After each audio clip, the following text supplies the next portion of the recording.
Fauzia Qureshi, a very esteemed speaker, very esteemed architect, internationally renowned.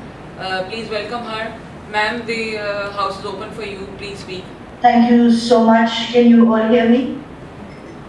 Yes. I am very grateful to our unit for giving me this opportunity. Women in architecture. I happen to be an architect. I've been practicing for some time now, about over 35, 40 years. So I am an oldie in respect to all the other presenters that came on board. But I think my presentation will talk of the history of women in architecture and the long struggle that women have been having to date as professional architects. I will just give you a brief background of the architectural education in Pakistan, because I think that is going to put the background in perspective. Architecture is a relatively new professional practice for men and women in Pakistan. At the time of partition, we only had one school, the Neo School of Arts, which was offering a diploma architect's assistance course. And it was only in 1963, which is, a good 20 years later, that the first school of architecture was established at PT Lahore. And the first class which had women students as architects came in about 2 years later. Today, we've come a long ways. We have almost 39 schools of architecture today. And by and large, a lot of women are now registered architects. Almost 35% of the registered architects are females, which we're closing in essentially to the 50% bracket of the women's population in Pakistan or worldwide, at least in the case of Pakistan.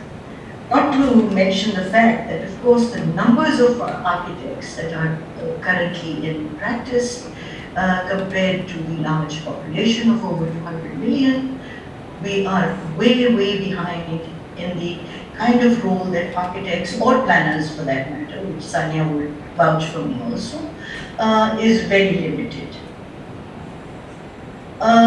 When I joined the Department of Architecture, UET, in 1970, I was the only girl in my class, and there were about 10 other girls senior to me who were there in the entire batch that I was there from 70 to 75.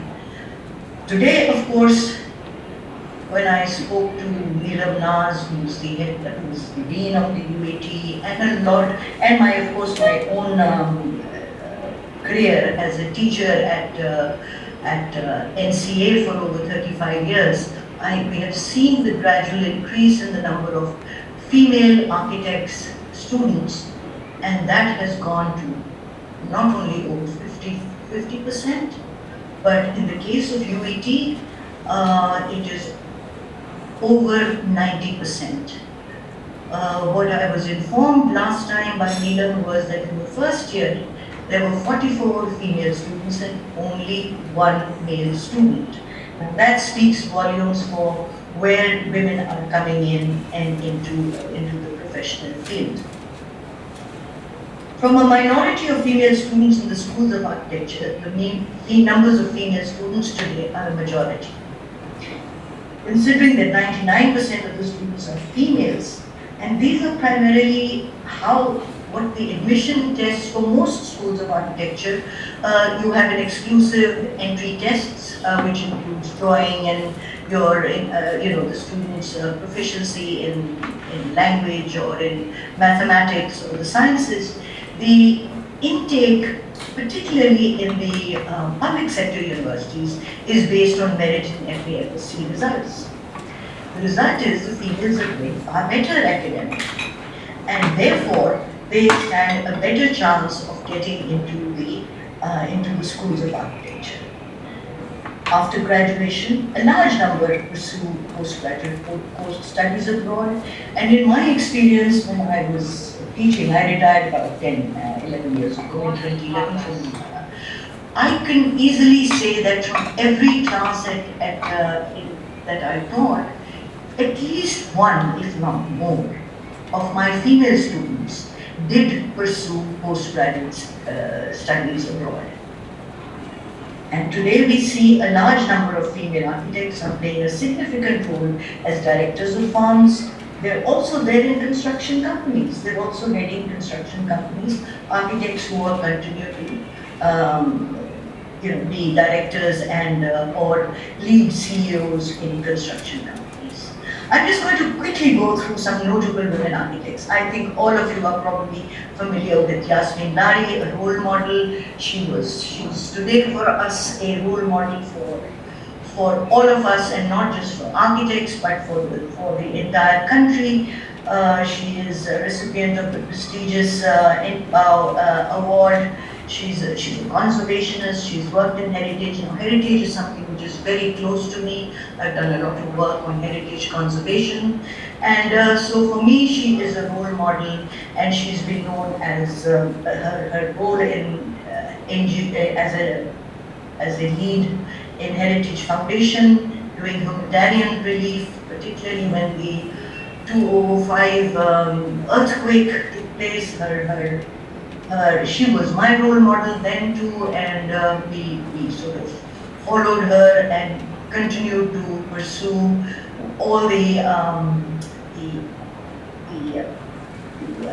works that she was doing using sustainable architecture and so on. Yasmin Chima, she was the first female graduate from NCA Lahore. She's an accomplished conservation architect and academic, and she's responsible for putting Pakistan's heritage sites on the World Heritage Watch. And Jahangir Soon was just recognized only last week on the World Heritage Watch list, which is a tremendous contribution.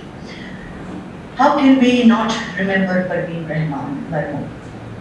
She was a social activist. She worked for Housing for the Poor, director of the Orangi Pilot Project, founded the NGO Urban Resource Center, which till today, I'm sure Urban Unit, the people, the work team, looks up to the quality of work and the publications that she's come up with, and the whole aspect of housing for the poor. Her contribution in that respect goes without saying. I'm going to, the reason why I'm just presenting to you the fact that there are women today across the board as architects who are serving, not just at the over 1,500 women or so who are currently registered architects. A lot of them are involved across the board, not only as professional practitioners, but also in academics. Yasra Naeem Pasha, Chairman DCET, and Professor Anila Naeem, Professor Co-Chairperson NED University, Professor Dr. Neelam Nas, Co-Chairperson Samra Mohsen. Rabia is the very tremendous urban designer, urban planner, architect, also works for the Urban Resource Center here in Lahore. A lot of the architects have done philanthropic and social work, which runs across the whole field of architecture. We look at Parveen Rahman, Shama Osman Marmoon. She was the managing trustee and secretary of the Trust for the Rural Uplift Community. She set up a school in Niji Khan, and Komal Parvez, landscape architect, chairperson of CHAUM, doing tremendous work in Karachi, looking at planting trees. Samina Umar in Lahore, she's a technical consultant for the SOS villages of Pakistan. Of course, there is a lot of representation. Our Institute of Architects and PCATP, and there are women who have played a lead role in professional and national and international organizations. Myra Khan, Maria Aslam, she is the editor of ADA magazine. Fauzia Khan was the chairperson of the Untitled Chapter. Khadija Jamal, an exceptionally talented architect, an international consultant, an executive member, and she has continuously worked for education in the field of architecture. we've represented, just to give you an idea, that ICOMOS Pakistan is represented by an all-female management board. Tanya Sumro, Faryal Sikandar, Amber Shahid. So what I'm trying to say is that women have not stayed behind, but have continued to work. Yes, I think female architects or women architects have done well for themselves, despite the socio-cultural constraints. I remember when I joined the School of Architecture, I was the only female. And it was not a very nice feeling in those days. I'm talking of 1970, being the only person, only girl student in my class. There used to be a certain amount of resentment too, because I happened to do better than most of my male students academically. But then, on top of that, there were about 3,000 other boys in the entire university. And it was not a nice feeling for a woman to be studying surrounded by so many men. It was almost like you were being stripped bare every time the male gaze would come onto the female architects. Sorry, can you hear me? Yes. Hello, can you hear me? Okay. You are audible. Yeah. I presume you can, yes, okay. Once I graduated, and even today, construction industry is primarily a male-dominated industry. The builders are primarily males, the labor force is primarily male, the masons, the carpenters, and so on. And it's often difficult for the male workers to accept instructions from a female. It's a natural, I think, because of the culture that is there. And it takes a while for the female architect to be accepted or recognized that she is known and she knows her business. A major constraint is of allowing females to practice. Now, when I mentioned the figures that there's almost in some universities, it's over 80–90% students studying in schools are females. It's not nice to see that a large number of females do not practice. Now, that's a major cultural constraint, because patriarchy and family pressures related to the matriarchal role of women's role results in a lot of our young women graduates not coming into the professional field.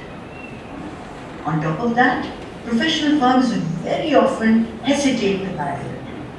I remember when I first started, in fields, when you went for an interview, I'm not talking about myself, but a large number of women, when you go for interviews to architectural firms, primarily private sector firms, the directors or the CEOs were more concerned that today this woman will join up, next month the next year she's going to get married, she's going to ask for maternity leave, and so on, and the whole concept of professionalism is going to be impacted if we hire women. So that is another cultural constraint that women have gone through. Times have changed, definitely, but these constraints still exist. I will now just quickly end my talk here, that however much women want to be in the mainstream professional world, the cultural constraints are a major factor as a limitation to pursue careers. We need to have more awareness campaigns for the significance of women's income contribution within the family. Now, some of our previous speakers have spoken of this. The whole concept of a woman contributing to the household income is something which is very, very significant. The middle income social strata does recognize it, and you find a lot of middle income women working.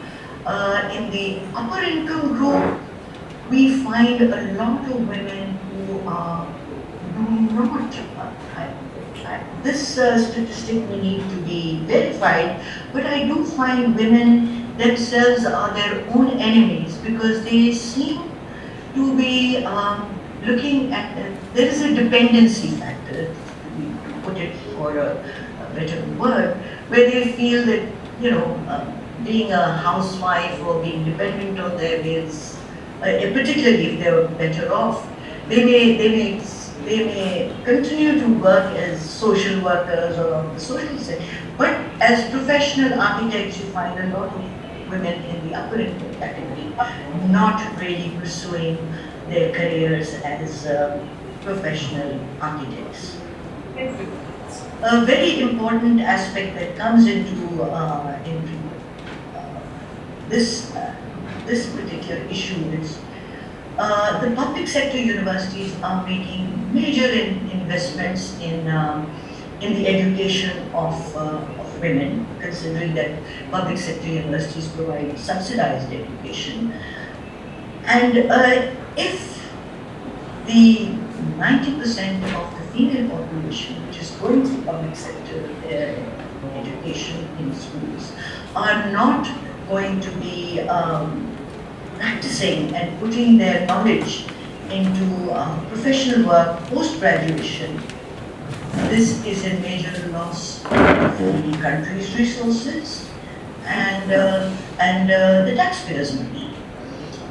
So I do believe that something's got to give here, because most of our public sector universities have a majority of female students, and not all of them are going to be pursuing their professional practice.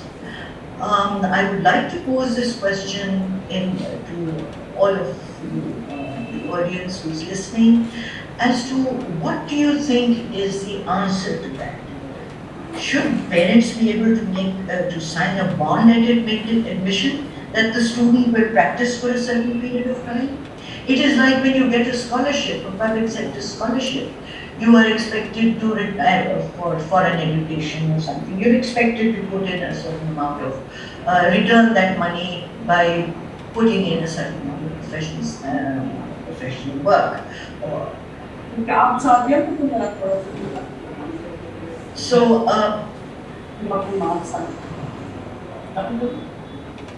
okay, I think I will leave this talk on the fact that I think this is an important question as to what do we do when women who are gone through 5 years of education are not studying anymore. I have raised a question which I expect answers from, or options or comments. Thank you. Audience, please, if someone can do we participate, to answer ma'am for today, please. What sort of crisis we are going to face after some years if so many educated people are sitting at home and most of them are not in the main flow. ये जो है ना, ये बड़ा either we then start, मैंने जो इतना एक वायलेंट आइडिया दिया था उनको कि भाई अगर इतना है प्रॉब्लम कि आप उनको मेन फ्लो में, मेन स्ट्रीम में नहीं लेकर आ सकते because of their social structures or their husbands or their families or themselves or their cultural, whatever you say, but the thing is then it's better to have a quota for them. You have so many quotas everywhere. You have quotas in National Assembly, you have quotas in all the assemblies, you have quotas in the boards. Then आप उनको quota में करते, give them या तो then accept the fact that you can't help them, और इनके education में quota डाल दें, so that men. This is my suggestion. We think about that, or we together and have a better outlook on the whole problem कि हम इसको कैसे इसको streamline करें. Shaila, I thank you for your response. Women already have too many constraints. I think we have to look beyond quota. It's a question of generating a certain amount of awareness amongst women that they must not be dependents, that they have to come out full force, and some kind of maybe, because it's not the women that, by and large, it's not the women themselves who are not wanting to work, it is the cultural constraints that are there. It is their husbands, it is their mothers, very often, it is their family, it is their in-laws, it is of course pressures of child rearing and so on, for which we need to provide them with better facilities like pressures and like child care systems embedded within organizations where they work. I think we need to ensure that women, when they come out when they work in professional things, it's not a question of limiting their input, but encouraging their input. Thank you for your comments.